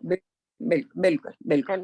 ਤੇ ਜਿਵੇਂ ਤੁਸੀਂ ਐਗਜ਼ਾਮਪਲਸ ਦਿੱਤੀਆਂ ਬਹੁਤ ਹੀ ਸੋਹਣੀਆਂ, ਖਾਸ ਕਰਕੇ ਜਿਵੇਂ ਤੁਸੀਂ ਲਾਸਟ ਵਿੱਚ ਜਿਹੜਾ ਸ਼ਬਦ ਕਿਹਾ ਤੂੰ ਠਾਕੁਰ ਤੂੰ ਪੈ ਅਰਦਾਸ, ਮਤਲਬ ਕਿ ਯੂਜੂਅਲੀ ਅਸੀਂ ਜਦੋਂ ਪੜ੍ਹਦੇ ਹਾਂ ਇੰਝ ਹੀ ਪੜ੍ਹ ਜਾਂਦੇ ਹਾਂ, ਹਾਂਜੀ, ਪਰ ਜਿਵੇਂ ਹੁਣ ਤੁਸੀਂ ਕੀਤਾ ਇੱਕ ਇੱਕ ਅੱਖਰ ਦੇ ਉੱਤੇ, ਤਾਂ it makes lot of difference. ਬਿਲਕੁਲ ਹਾਂ, ਬਿਲਕੁਲ ਬਹੁਤ ਹੀ ਸੋਹਣਾ ਟੌਪਿਕ ਤੁਸੀਂ ਚੁਣਿਆ ਤੇ ਮੇਬੀ ਇਸ ਬਾਰੇ ਹੋਰ ਵੀ ਥੋੜਾ ਬਹੁਤਾ ਫਿਰ ਨੈਕਸਟ ਟਾਈਮ ਜੇ ਗੱਲ ਕਰੋ ਇਟ ਵਿਲ ਬੀ ਗੁੱਡ। ਨਹੀਂ ਤੁਸੀਂ ਜੇ ਕੋਈ ਸਵਾਲ ਹੋਵੇ ਕਰੋ, ਫਿਰ ਮੈਨੂੰ ਐਲੈਬੋਰੇਟ ਕਰ ਦਿਆਂਗੀ। ਬਸ ਐਸੇ ਲਈ ਨਹੀਂ, ਮੈਂ ਕਰ ਨਹੀਂ ਸਕਦੀ, ਬਾਹਰ ਬੱਚੇ ਬਹੁਤ ਸ਼ੋਰ ਪਾ ਠੀਕ ਰਹੇ ਹੈ ਨੇ ਤੇ ਮੈਂ ਠੀਕ ਹੈ ਗਲੀ ਠੀਕ, ਚ ਹੈਗੀ ਹਾਂ। ਕੋਈ ਓਕੇ ਗੱਲ ਜੀ, ਵਾਹਿਗੁਰੂ ਜੀ ਖਾਲਸਾ ਵਾਹਿਗੁਰੂ ਜੀ ਨਹੀਂ। ਫਤਿਹ। ਹਾਂਜੀ ਭੈਣ ਜੀ, ਬਹੁਤ ਬਹੁਤ ਵਧੀਆ ਭੈਣ ਜੀ। ਨਹੀਂ ਤੁਹਾਡੀ ਬਿਲਕੁਲ ਗੱਲ ਠੀਕ ਹੈ। ਆਪਾਂ ਇੱਕ ਪਾਠ ਵੀ ਨਾ ਸੋਚੀਏ ਪੂਰਾ ਮੀਨਿੰਗ ਨਾਲ, ਅਸੀਂ ਸੋਚ ਲਈਏ ਜੇ ਮੰਨ ਲਓ ਅਸੀਂ ਸੁਖਮਨੀ ਸ਼ਬਦ ਕਹਿ ਰਹੇ ਹਾਂ, ਅਸੀਂ ਕਿ ਇੱਕ ਅਸ਼ਪਦੀ ਦਾ ਅਸੀਂ ਇੱਕੋ ਹੀ ਲੈ ਲਈਏ, just a small segment of it. Japji Sahib ਦਾ ਕਰੀਏ ਤੇ ਇੱਕ ਪੌੜੀ ਨੂੰ ਲੈ ਲਈਏ ਤੇ ਆਈ ਥਿੰਕ ਬਿਲਕੁਲ ਠੀਕ ਹੈ, ਉਹਦੇ ਨਾਲ ਪੂਰੀ ਲਾਈਫ ਬਦਲ ਸਕਦੀ ਹੈ ਸਾਡੀ। ਐਂਡ ਫਿਰ ਉਹ ਹੌਲੀ ਹੌਲੀ ਸਾਡੀ ਆਦਤ ਬਣ ਜਾਏਗੀ ਕਿ ਅਸੀਂ ਮੀਨਿੰਗ ਦੇ ਨਾਲ ਕਰਨਾ ਸ਼ੁਰੂ ਕਰ ਦੇਵਾਂਗੇ। ਥੈਂਕ ਯੂ ਜੀ। ਬਿਲकुल एक पौड़ी का करो, क्योंकि सारे का जब से करोगे ना फिर नहीं हो सकेगा। एक पौड़ी का करो पक्का हो जाए ना, जदों फिर अगली का करो, ताकि वो हमेशा वास्ते तुहानू याद रहे। और फिर तुहानू जे तुसी इकट्ठा सारा करोगे तो फिर भुल जाएगा। एक पौड़ी का, एक सुखमनी साहब दा तुसी लैंदे हो, तुसी एक अष्टपदी दा ले लो, जपजी साहब दा एक तुसी एक पौड़ी दा ले लो। सो ओदे नाल की हौली हौली तुहाडा सारा ही कवर हो जाएगा। बट ओदे नाल जेड़ा आनंद आएगा और ਜਿਹੜੀ ਫਿਰ ਉਹਦੇ ਨਾਲ ਬਲਿਸ ਹੋਏਗੀ, ਉਹ ਜਿਹੜੀ ਨੇੜਤਾ ਹੋਏਗੀ ਪਰਮਾਤਮਾ ਦੇ ਨਾਲ, ਉਹ ਫਿਰ ਹੋਰ ਤਰ੍ਹਾਂ ਦੀ ਹੋਏਗੀ।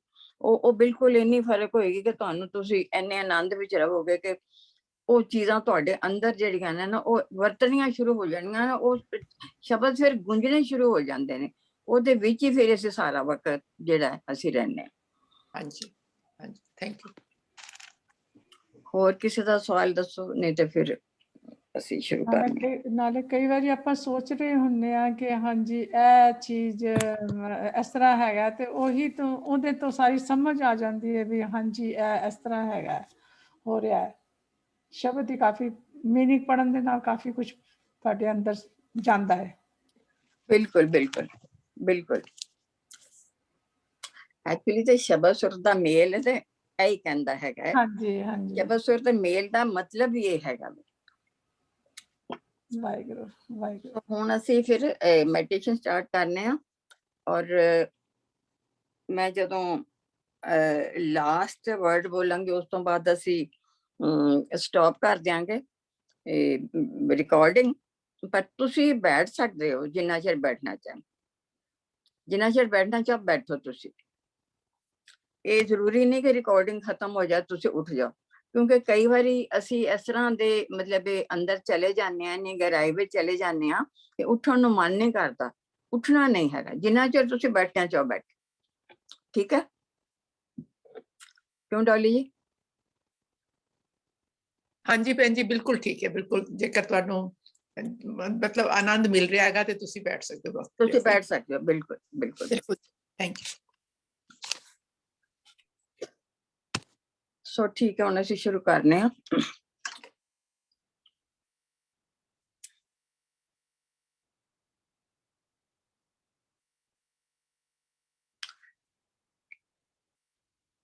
ਸਭ ਤੋਂ ਪਹਿਲਾਂ ਸਿੱਧੇ ਬੈਠ ਜਾਓ, ਸਪਾਈਨ ਸਿੱਧੀ ਰੱਖੋ।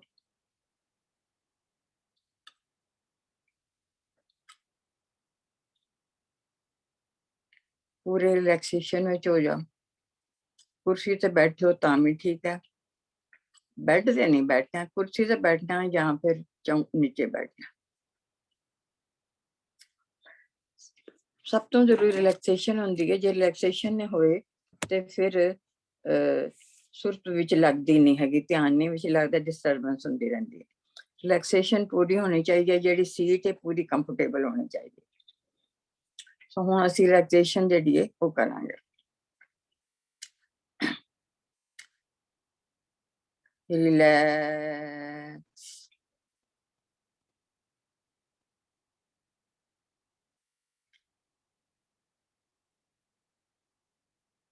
ਰਿਲੈਕਸ,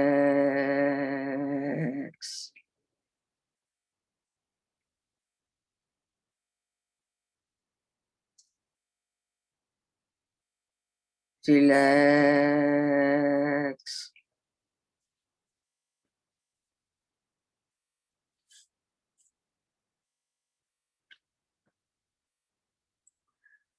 ਹੁਣ ਇੱਕ ਲੰਮਾ ਸਾਹ ਲਵੋ ਔਰ ਉਹਨੂੰ ਆਹਿਸਤਾ ਆਹਿਸਤਾ ਛੋੜੋ।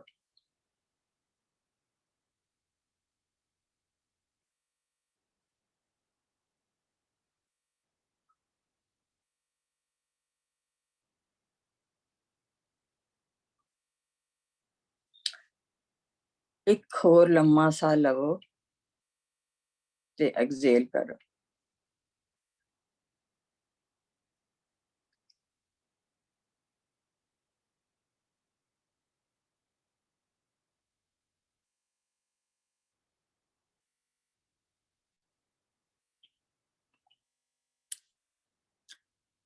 ਇੱਕ ਹੋਰ ਲੰਮਾ ਸਾਹ ਲਵੋ ਤੇ ਐਕਸੇਲ ਕਰੋ।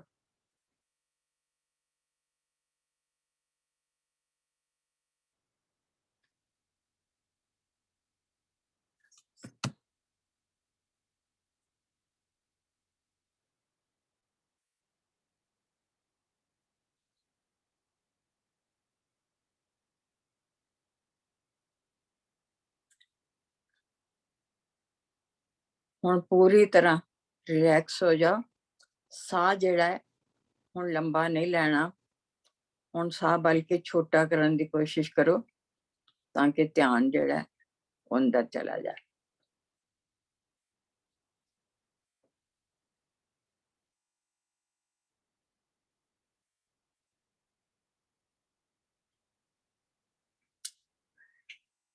ਏਕ ਓੰਕਾਰ ਸਤਨਾਮ।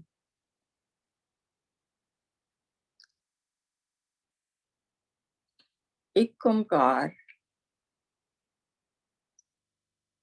ਜੋ ਕੁਛ ਸਾਨੂੰ ਦਿਸ ਰਿਹਾ, ਜੋ ਕੁਛ ਨਹੀਂ ਵੀ ਦਿਸ ਰਿਹਾ, ਉਹ ਸਾਰਾ ਇੱਕ ਓੰਕਾਰ, ਉਸ ਤੋਂ ਬਿਨਾ ਕੁਛ ਹੈ ਹੀ ਨਹੀਂ। Everything is included in ਇੱਕ ਓੰਕਾਰ।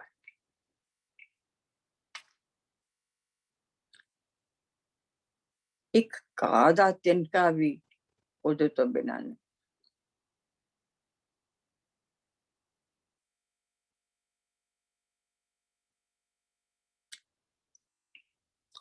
ਉਹ ਸੱਤ ਵੇ।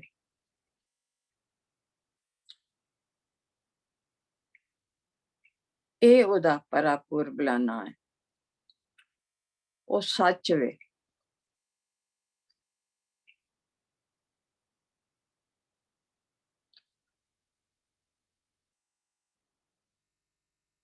ਆਦ ਸੱਚ, ਜੁਗਾਦ ਸੱਚ, ਹੈ ਵੀ ਸੱਚ, ਨਾਨਕ ਹੋਸੀ ਵੀ ਸੱਚ।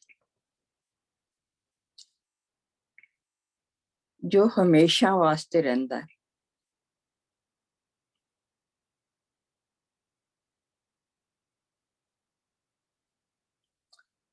ਕਦੀ ਖਤਮ ਨਹੀਂ ਹੁੰਦਾ।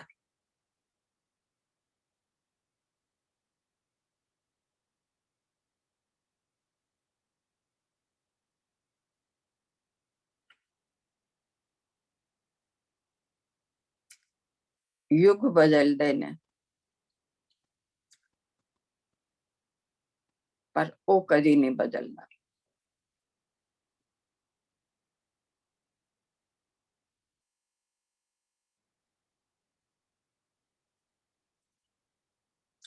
ਉਸ ਤੋਂ ਬਿਨਾ ਯੁੱਗ ਹੋ ਹੀ ਨਹੀਂ ਸਕਦੇ।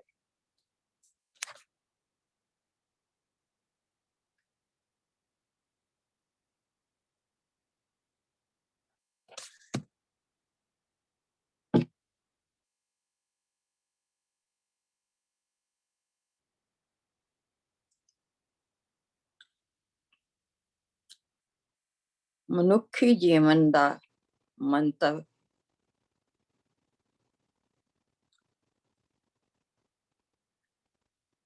ਉਸਦੀ ਹੋਂਦ ਨੂੰ ਸਮਝਣਾ,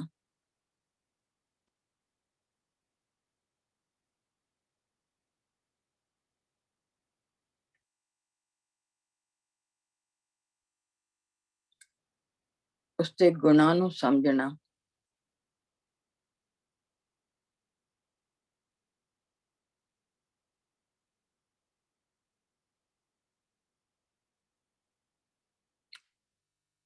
ਉਸਦੀਆਂ ਸ਼ਕਤੀਆਂ ਨੂੰ ਸਮਝਣਾ,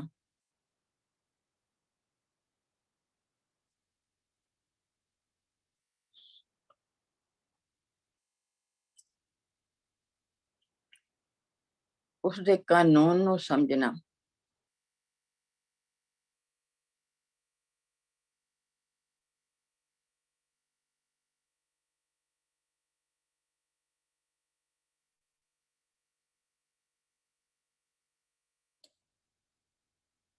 ਉਸਦੀ ਪੂਰਨਤਾ ਨੂੰ ਸਮਝਣਾ,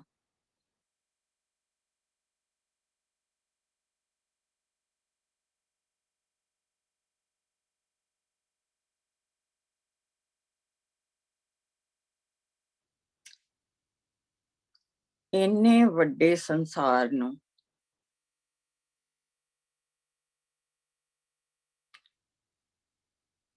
ਜਿਸ ਪੂਰਨਤਾ ਨਾਲ ਉਹ ਚਲਾ ਰਿਹਾ ਹੈ,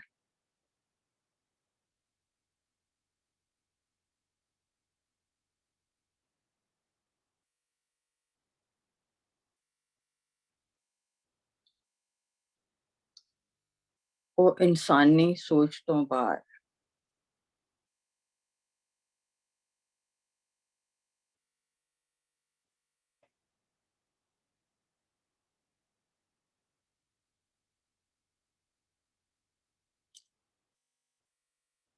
ਉਹ ਅਨੰਤ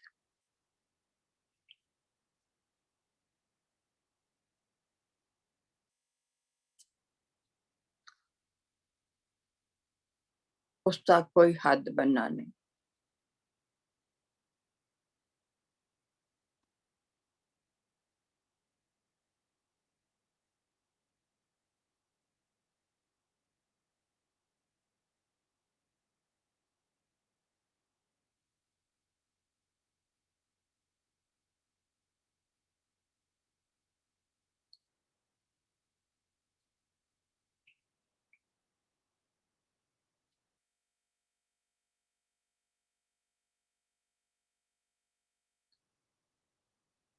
ਉਸ ਅੱਗੇ ਅਰਦਾਸ ਕਰਨੀ ਹੈ,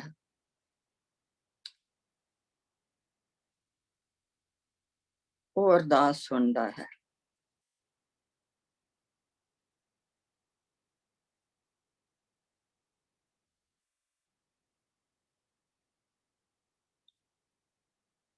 ਸਾਡੇ ਅੰਦਰ ਜਿਹੜੀਆਂ ਪ੍ਰਵਿਰਤੀਆਂ, ਟੈਂਡੈਂਸੀਜ਼ ਕਈਆਂ ਜਨਮਾਂ ਤੋਂ ਇਕੱਠੀਆਂ ਹੋ ਰਹੀਆਂ,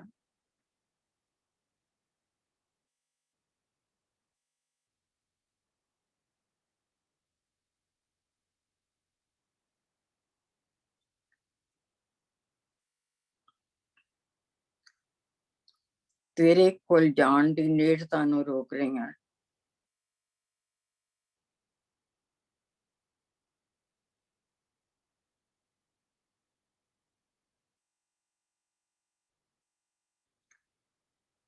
ਸਾਨੂੰ ਉਹ ਸ਼ਕਤੀ ਦਿਓ,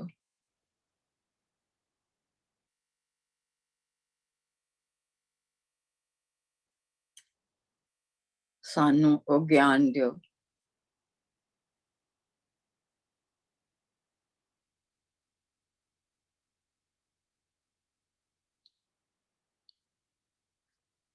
ਸਾਨੂੰ ਉਹ ਮੱਤ ਦਿਓ,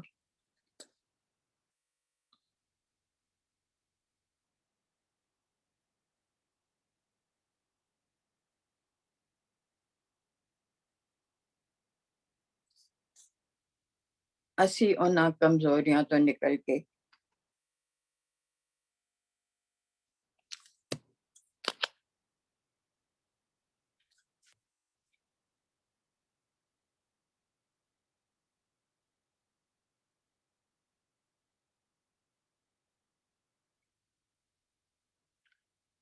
ਮੁਕਤੀ ਪਾ ਸਕੀਏ।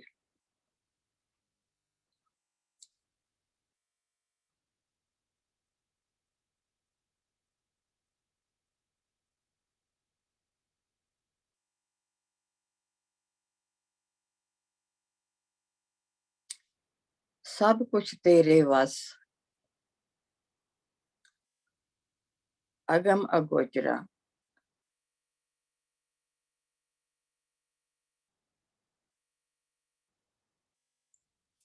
ਤੂੰ ਭਗਤਾਂ ਦੇ ਵਸ,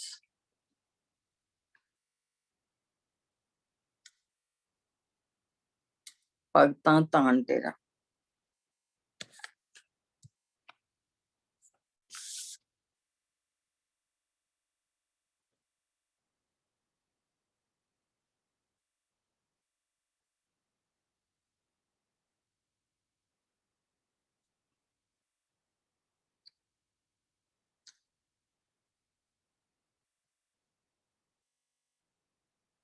ਤੇਰੀ ਮੇਰ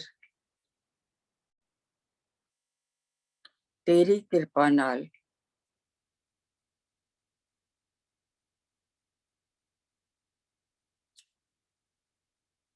ਅਸੀਂ ਉਹਨਾਂ ਕਮਜ਼ੋਰੀਆਂ ਤੋਂ,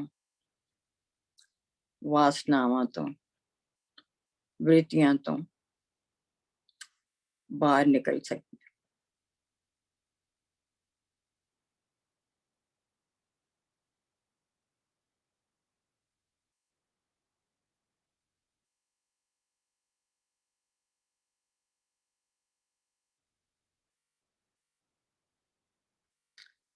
ਤਾਂ ਜੋ ਤੇਰੀ ਨੇੜਤਾ ਹੋ ਸਕੇ।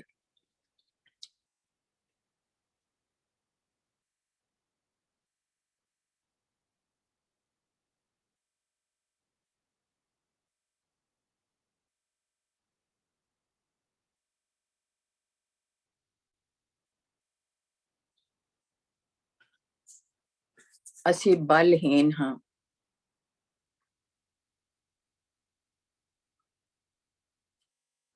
ਅਗਿਆਨੀ ਹਾਂ।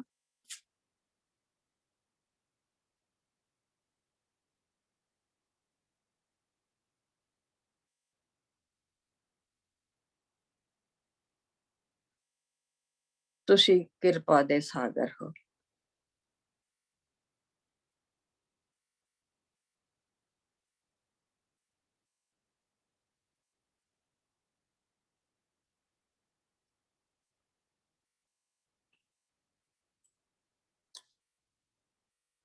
ਆਪਣੇ ਬੱਚੇ ਜਾਣ ਕੇ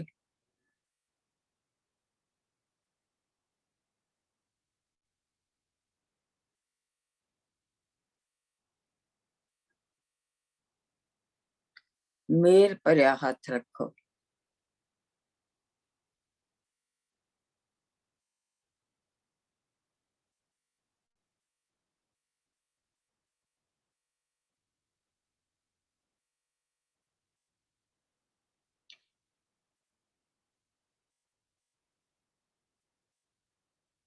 ਅਸੀਂ ਇਸ ਦੁਬਦਾ ਵਿੱਚੋਂ ਨਿਕਲ ਕੇ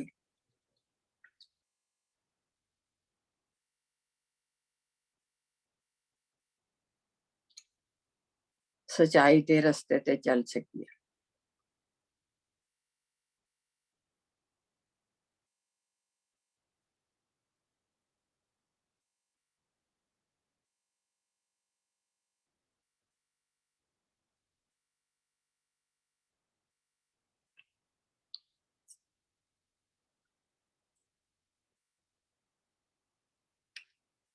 ਮੇਰ ਕਰੋ, ਦਇਆ ਕਰੋ, ਕਿਰਪਾ ਕਰੋ ਅਤੇ ਸਾਡੀ ਸਹਾਇਤਾ ਕਰੋ।